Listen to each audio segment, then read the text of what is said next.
नहीं है कि अगर एक लेक्चर किसी क्लास को पढ़ा रहा है या टीजीटी जो है अगर 5वीं क्लास को मैथ पढ़ा देगा तो मुझे लगता है कि उसमें अपने आप एक वैरायटी आएगी और बच्चे को नया कुछ सीखने को मिलेगा।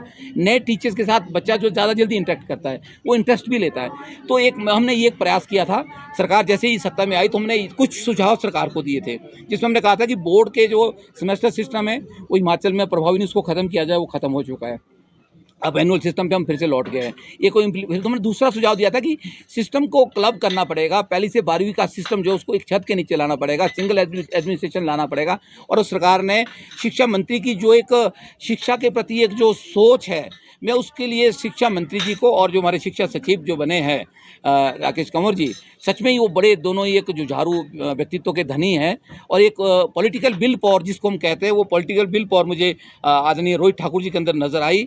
उन्होंने इस सिस्टम को क्लब करने की जो बात कही है, मैं उसका बहुत उनका सम्मान करता हूं, उसके लिए आभार करता हूं। और मैं एक आग्रह भी हमारे हिमाचल प्रदेश के शिक्षकों से करना चाहूँगा कि हमें किसी तरह की ईगो को दूर रख के जो है शिक्षार्थी हित में अगर कोई कदम उठाने हैं तो उसमें हमें आगे आना चाहिए। और मैं पूरा विश्वास सरकार को दिलाता हूँ कि हिमाचल गवर्नमेंट टीचर्स यूनियन का पूरा ढांचा जो है शिक्षा व्यवस्था को सुदृढ़ करने में जो है आपके साथ खड़ा है। सरकार को यथासंभव जितना भी सहयोग चाहिएगा हम देंगे और एक अच्छी व्यवस्था हिमाचल प्रदेश के अंदर हो तो बहुत अच्छी बात है। दूसरा, एक जो हम बात कर रहे थे कि हमारा सिस्टम अब थोड़ा सा टाई वाई वाला हो चुका है, उसमें जो है अब हर बच्चा इंग्लिश, हर पेरेंट्स बच्चों को इंग्लिश पढ़ाना चाहता है। हमारी एक मांग थी दूसरे नंबर पर, अगर एडवांस चार्टर में देखेंगे भी प्री प्राइमरी एजुकेशन को शुरू किए जाए और प्राइमरी एजुकेशन में जो है मीडियम ऑफ इंस्ट्रक्शन इंग्लिश रखा जाए।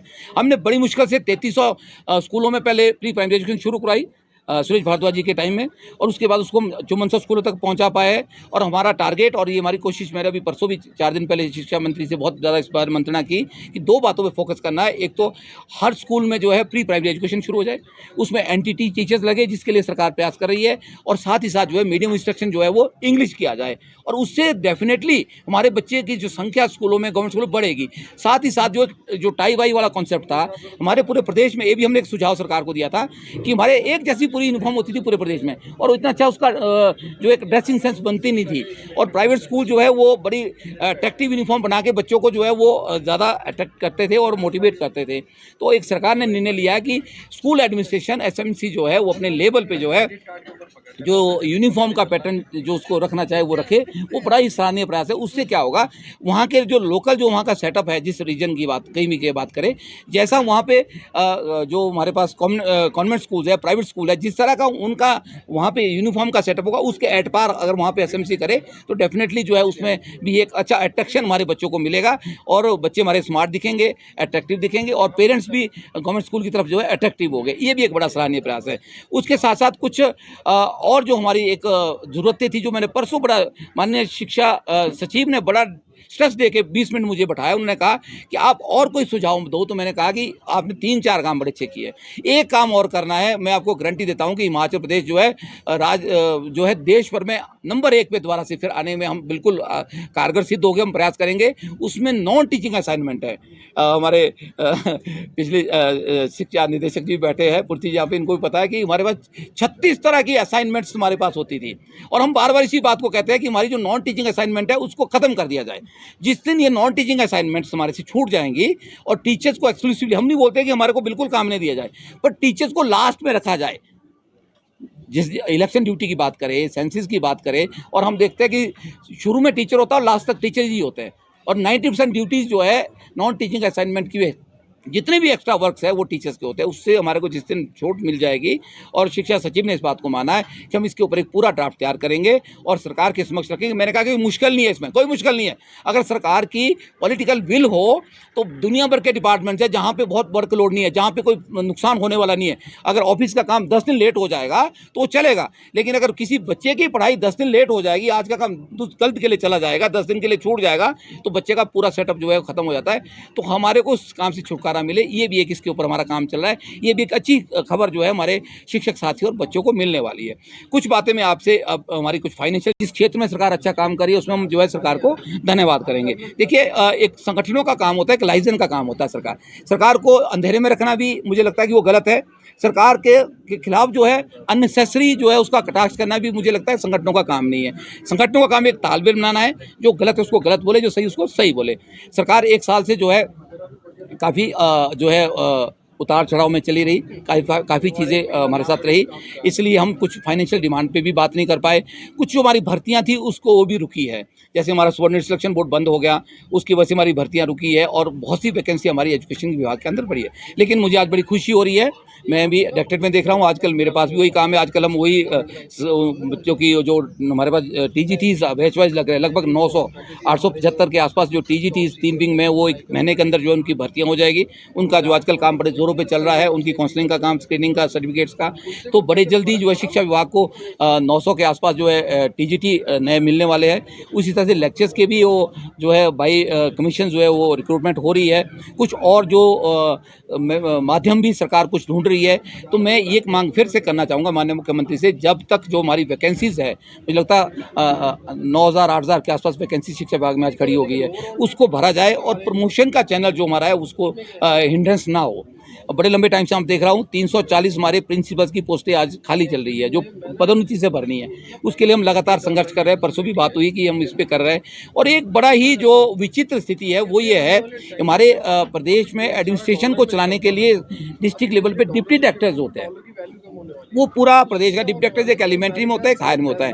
और जब हमारा क्लबिंग ऑफ सिस्टम शुरू हो गया तो हमारी बात मांग ये है, नेक्स्ट हमने मांग रखी है कि हमारे पास डायरेक्टर ऑफ स्कूल एजुकेशन अब हो, डायरेक्टर एलिमेंट्री और डायरेक्टर हायर नहीं हो, बल्कि डायरेक्टर ऑफ स्कूल एजुकेशन हो, जो 12वीं तक का पूरा निदेशालय चलाए। उससे हमारी सारी व्यवस्था जो है पटरी पे आएगी। अगला स्टेप हमारा जो है सरकार के साथ वार्तालाप का ये रहेगा। तो फिलहाल हम एक बात कर रहे थे कि डिप्टी डायरेक्टर एलिमेंट्री और हायर जो हमारे लगे हुए हैं स्कूलों में, वो कैसे लगे हैं, उनका जो प्रोसेस है, ना तो उनको कोई प्रमोशंस मिलती है। और मजे की बात आपको बताऊं, हमारे डिप्टी डायरेक्टर को कोई प्रमोशन नहीं होती है। उसके बाद जब जॉइंट डायरेक्टर बनता है उसको कोई प्रमोशन नहीं होती है, उसका प्रिंसिपल का स्केल होता है। और हमारे जो प्रिंसिपल्स है वो 2017 से वो नियमित नहीं हुए, एडॉक पे चल रहे हैं। बड़ा ही एक विडंबना इस विभाग की चल रही है, जो आपके समक्ष लाना बड़ा जरूरी है। 2017 से हमारे कोई भी प्रिंसिपल जो है वो नियमित नहीं है, उनको प्रिंसिपल नहीं कहा जाता। They are not principal at all, क्योंकि वो एडॉक पे चल रहे हैं, वो प्लेसमेंट पे चल रहे हैं। और नियमित होने के बाद भी क्या होता है कि जब वो प्रिंसिपल्स बनते हैं, प्रिंसिपल से डिप्टी डायरेक्टर बनते हैं, हमारे 34 डिप्टी डायरेक्टर बनते हैं, तो वो प्लेसमेंट के आधार पे जाते हैं, उनकी प्रमोशन नहीं होती, उनको कोई बेनिफिट नहीं मिलते। फिर डिप्टी डायरेक्टर से 4 हमारे जॉइंट डायरेक्टर बनते हैं, फिर प्लेसमेंट होती है, उनको फिर कुछ नहीं मिलता है। तो एक तो दोनों पोस्टें डिप्टी डायरेक्टर और जॉइंट डायरेक्टर की वो प्रमोशनल पोस्ट, उनको नेक्स्ट स्केल पे ला जाए। और जो डिप्टी डायरेक्टर लगने हैं, लगे हुए अभी है, वो जूनियर मोस्ट लगे, वो बड़ी विडंबना है। 12 साल से प्रिंसिपल बैठा हुआ है, वो स्कूल में है। जो 2 साल या 3 साल का प्रिंसिपल है वो डिप्टी डायरेक्टर लगा दिया गया है। और इस बात को दुरुस्त करने के लिए हम बार बार बात उठा रहे हैं। इसमें माननीय मुख्यमंत्री से भी हमने बात उठाई, शिक्षा मंत्री जी बहुत इसमें बिल्कुल चिंतित है।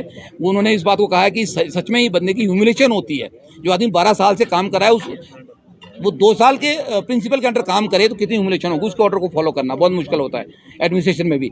तो हम बहुत जल्दी शायद ये मामला दुरुस्त हो जाएगा। जो पैनल हमारा स्टेट का है, जो हमारा हेडमास्टर और प्रिंसिपल का 50-50 का कोटा है, उस रेशो के हिसाब से जितनी पोस्टें जिसकी बनती है, हमने कहा उसको जो है सीनियरिटी वाइज उस प्लेसमेंट को तो फिलहाल करें जब तक प्रमोशन आप नहीं कर पा रहे। तो ये एक बड़ा इंपॉर्टेंट इशू है जो आपके माध्यम से मैं सरकार तक पहुँचाना चाह रहा हूँ। और एक बोर्ड के से रिलेटेड भी कुछ बातें हैं जो बड़ी इंपॉर्टेंट कहनी है। बोर्ड को मैंने आपको कहा, पहले सेमेस्टर सिस्टम बोर्ड है, 2 बार फीस लेता था, अब वो खत्म करके हम ईयरली सिस्टम पे तो आ गए। लेकिन क्या कर दिया बोर्ड ने, उसमें जो 2 बार फीस लेता था अब 1 बार फीस लेगा, पर उसमें 20% फीस को हाइक कर दिया, सीधा ही 20%। 650 रुपये 10th की फीस थी, तो सीधी उन्होंने 850 कर दी, 200 बढ़ा दी।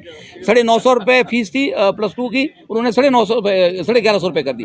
उसके साथ साथ एक नया उन्होंने लुकुना निकाला है बच्चों से पैसे की उगाही का। एक सर्टिफिकेशन के नाम से 100 रुपये बच्चों से लिए जा रहे हैं, और जिसका हम विरोध करते हैं। मैं बोर्ड सेक्रेटरी से ही बात की और हम इसको लिखित में भी दे रहे हैं कि जो सर्टिफिकेशन के नाम से आप 100 रुपये, देखिए आप कितने बच्चे हिमाचल प्रदेश के अंदर अपीयर होते हैं, उसको 100 से मल्टीप्लाई करें, या 20% की जो आपने हाइक की है, वो गरीब बच्चे हमारे प्रदेश के अंदर पढ़ रहे हैं, उस 20% हाइक को आप कम करके 10% रखें। हम भी आपके साथ है।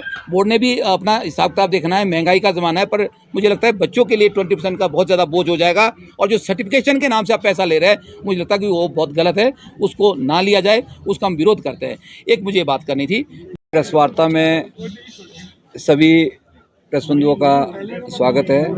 हिमाचल राज्य के अध्यापक संघ की तरफ से हम आप सबका आभार, अभिनंदन। मेरे ख्याल से बड़े काफ़ी लंबे अंतराल के बाद जब से हमारा चुनाव भी हुआ, उसके बाद शिमला में प्रेस वार्ता नहीं हो पाई थी। तो आज कुछ मुद्दे थे जिसको लेके आपके बीच आना था, तो इसलिए हमने ये प्रेस वार्ता का आयोजन किया। आज के प्रेस वार्ता में मुख्य रूप से हाल ही में जिस तरह की डेवलपमेंट शिक्षा विभाग में हुई, आपको विदित है कि सरकार का 1 साल का कार्यकाल लगभग पूरा होने वाला है और मेरे ख्याल 11 तारीख को सरकार का 1 साल का जो कंप्लीशन पर जो एक कार्यक्रम भी धर्मशाला में रखा है, तो उस 1 साल में सरकार ने क्या क्या काम किए, विशेषकर अगर मैं बात करूं कर्मचारियों के हित की या शिक्षार्थी हित में शिक्षा गुणवत्ता पे किस तरह की सरकार की नीतियां रही, उसको लेके बात करना मुझे लगता है कि बहुत ही आवश्यक है।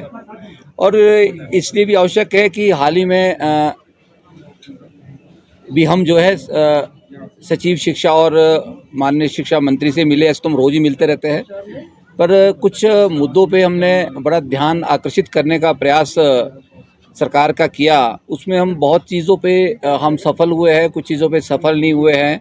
उसमें किस तरह के सुझाव हमने सरकार को दिए हैं और उस पे अभी तक क्या काम हुआ है, ये भी हमारे शिक्षक बंधुओं तक बात पहुंचाना बहुत ही इम्पोर्टेंट है।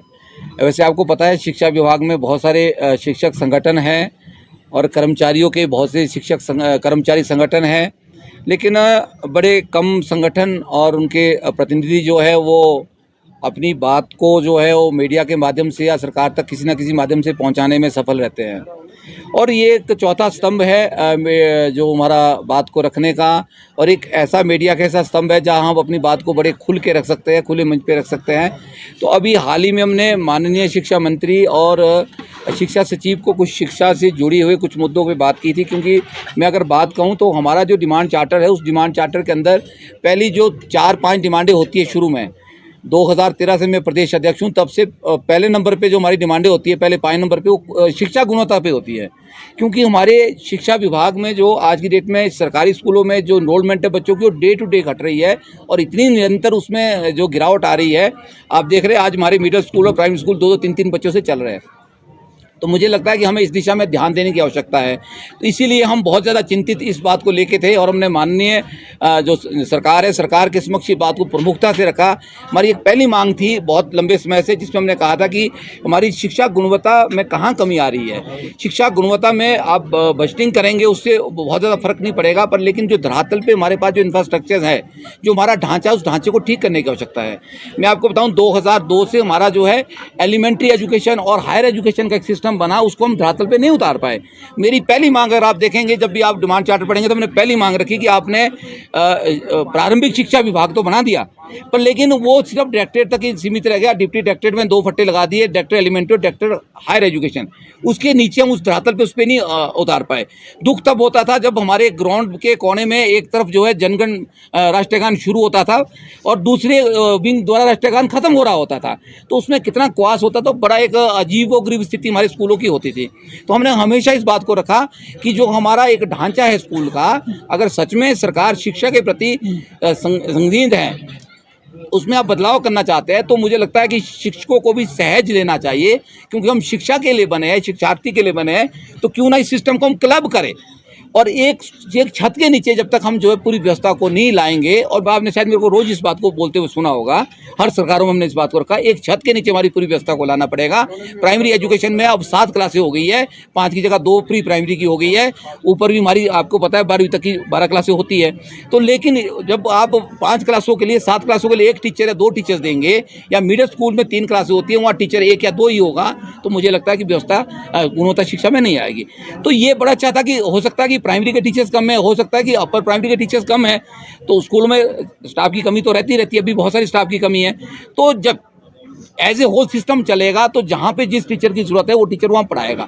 एक बार आपने देखा होगा, मैं बड़ा ट्रोल भी हुआ हूँ, हालांकि वीरभद्र रिजाइम की बात 2014 की बात करूँ तो बड़ा कुछ लोगों ने मेरे खिलाफ बड़ा अभियान चलाया कि वीरेंद्र चौहान चाहता है कि लेक्चर जो है नीचे पढ़ाए। मैं कुछ नहीं चाहता हूँ, मैं सिर्फ शिक्षा गुणवत्ता की बात करता हूँ, और मैं बड़ा कड़वा बोलने वाला आदमी, सच बोलने वाला आदमी हूँ। इलेक्शन का मुद्दा है, आपने चर्चा में भी अभी देखा, 2 दिन पहले कुछ सरकार अपने हिसाब से काम करती है, कुछ चीज़ें अच्छी होती है, कुछ चीज़ें जो है वो कर्मचारियों के खिलाफ भी होती है। अगर कोई चीज़ें कर्मचारियों को ठीक नहीं सूट करी है तो कर्मचारी संगठनों का दायित्व बनता है कि उसको सरकार तक या मीडिया के माध्यम से या रिप्रेजेंटेशन के माध्यम से सरकार तक पहुंचाए, उसको दुरुस्त करने का काम करे। 2 साल के कॉन्ट्रैक्ट पीरियड में 2 बार रेगुलेशन हमारी हिमाचल प्रदेश के कर्मचारियों की होती थी, एक 31 मार्च के पीरियड में, 30 सितंबर में। अभी एक नोटिफिकेशन 4 दिन पहले हुई है, 3 दिन पहले, जिसमें कहा कि 31 मार्च के कट ऑफ डेट में ही 1 अप्रैल से रेट्रोस्पेक्टिवली नहीं करेंगे, रेट्रोस्पेक्टिवली डेट से होगी और वो एक बार ही होगी। अब वो कुछ जो नोटिफिकेशन है मैं उसको 2 बार पढ़ चुका हूँ, हालांकि वो कुछ कन्फ्यूजन उस नोटिफिकेशन में खुद भी है। उसमें सिर्फ या तो सरकार ये बोलने का प्रयास कर रही है कि जो हमारी 31 मार्च को जिनके 2 साल पूरे हुए हैं उनके लिए ये पैमाने हो गए रेगुलेशन के 2024 में, या सरकार ये बोलना चाह रही है कि उसमें ये भी कहीं नहीं लिखा कि उसके बाद सितंबर 2024 में जिनका टेन्योर पूरा हो रहा 2 साल का उनके लिए भी यही मापदंड रहेंगे। वहाँ सरकार साइलेंट हो गई है। तो अपने आप में ये नोटिफिकेशन कंप्लीट नहीं है। अगर इसका कहीं ये मतलब है कि एक बारी ही रेगुलेशन होनी है 2 साल में तो वो गलत है। इसके लिए हम लिखित रूप में सरकार के समक्ष रिप्रेजेंटेशन दे रहे हैं कि 2 साल का जो था, साल में 2 बार, एक 31 मार्च, एक सितंबर वाला, उन दोनों को जो है यथावत रखा जाए, उससे कर्मचारियों में रोष है। तीसरी बात, मैं एक बहुत जो मैं उम्मीद भी करता हूँ, मांग भी करता हूं सरकार से कि सरकार एक बहुत बड़ा जश्न मनाने जा रही है 1 साल का, लेकिन कर्मचारियों को बहुत उम्मीदें होती है सरकार से। कर्मचारी सरकार की रीढ़ की हड्डी है। हाँ, ये बात सही है कि सरकार बड़े उतार चढ़ाव के दौर से गुजरी है 1 साल में, और हमने भी सरकार को नहीं छेड़ा। सरकार कि कुछ कर्मचारियों के प्रति जो लाइबिलिटीज़ कर्मचारियों की है उसके बारे में भी बोलना मुझे लगता है बड़ा ज़रूरी है, क्योंकि ये ऐसी लाइबिलिटी है जो बढ़ती जाएगी। पिछली जब एमसी का चुनाव था तब भी हमने माननीय मुख्यमंत्री महोदय के समक्ष बात रखी कि कर्मचारियों का डीए पेंडिंग है, कि वो पिछली सरकार का है, इस सरकार का है, ये मैटर नहीं करता है कि कर्मचारियों का अगर डीए पेंडिंग है तो डीए तो देना ही पड़ेगा और विद एरियर देना पड़ेगा, उसको तो आप इग्नोर नहीं कर सकते। अभी भी पिछले पे कमीशन की बहुत सारी एनोमली कर्मचारियों की खड़ी है, बहुत सारे जो उनकी देनदारियाँ वो खड़ी है, उसमें हमारी पे कमीशन की जो बकाया राशि हमारी बचती है एरियर का, वो उसका भुगतान भी होना है, एनोमली जो है उसको ठीक भी करना है। साथ ही साथ हमारा 12% जो है वो डीए की बकाया राशि है और जनवरी में 4% और 16 हो जाएगा।